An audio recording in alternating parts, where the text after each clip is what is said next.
दोस्तों मैं सुनील बहुत आरक्षण खत्म करने के लिए जातियों को खत्म करना पड़ेगा।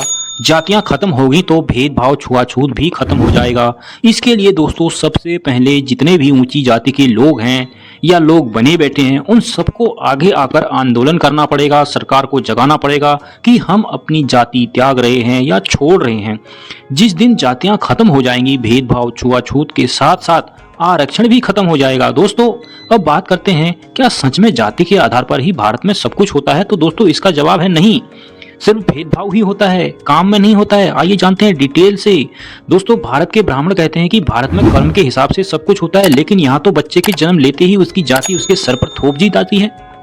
बात रही काम की, तो दोस्तों काम भी इन्होंने बड़ी चालाकी से किया है। दोस्तों अगर कोई व्यक्ति अपने परिवार के पेट भरने के लिए जूते चप्पल सिलता है या रोड साइड पर बेचता है तो उसको यह लोग देखकर बोलते हैं यह तो चमार जाति का होगा।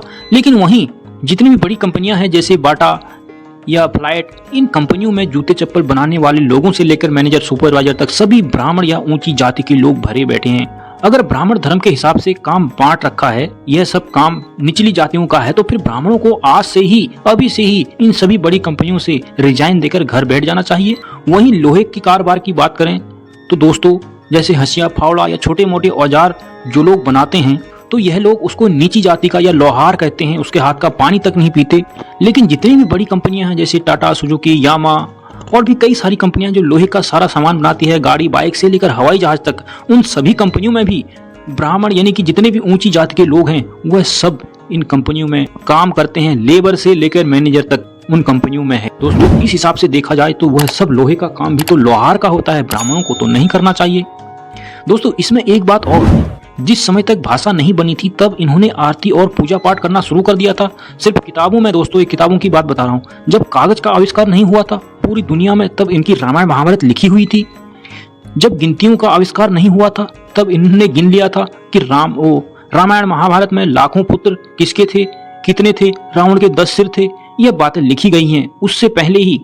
दोस्तों जब घड़ी या टाइम का आविष्कार नहीं हुआ था तब इनको पता चल गया कि कृष्ण का जन्म 12 बजे हुआ या 12:01 में हुआ, जबकि उस समय तो कुछ और ही चलता। दोस्तों सिलेबस में बाबा साहब अम्बेडकर, पेरियार, फूले जैसे महापुरुषों के बारे में नहीं बल्कि देवी देवताओं के काल्पनिक कहानियां जैसे खीर खाकर पैदा होना, पैर से पैदा होना, इस प्रकार का सिलेबस बनाया गया है।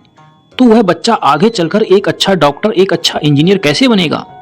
पैदा होते ही बच्चे के दिमाग में इस प्रकार की मानसिकता भर दी जाती है। बच्चों का मानसिक गुलाम होना भी जायज है, क्योंकि पढ़ाई करनी जरूरी है। पढ़ाई करेगा सब देवी देवताओं के सिलेबस मिलेंगे, पूछा जाएगा सवाल हनुमान ने सूर्य को निगल दिया था या नहीं, बच्चे को याद करना ही पड़ेगा। याद करेगा तो उसके दिमाग में वह चीज रहेगी ही रहेगी। दोस्तों जब तक भारत के सिलेबस में doctor Ambedkar, Jyotiba Phule, Periyar, Ramaswamy Naicker, Jagdev Babu, Kabir, Buddha, Karl Marx, स्टिलिंग, डार्विन, न्यूटन, इन सभी महापुरुषों के सिलेबस नहीं होंगे भारत में, तब तक बच्चा मानसिक रूप से सशक्त नहीं होगा, उसकी वैज्ञानिक दृष्टि, वैज्ञानिक चिंतन कमजोर रहेगा। दोस्तों आज के लिए इतना ही। अपनी राय कमेंट बॉक्स में जरूर दें। मिलते हैं अगली वीडियो पर। वीडियो को सभी लोगों तक जरूर पहुंचाएं, साथ ही साथ चैनल को सब्सक्राइब जरूर कर लें। धन्यवाद। जय हिंद, जय भारत, नमो बुद्धाय।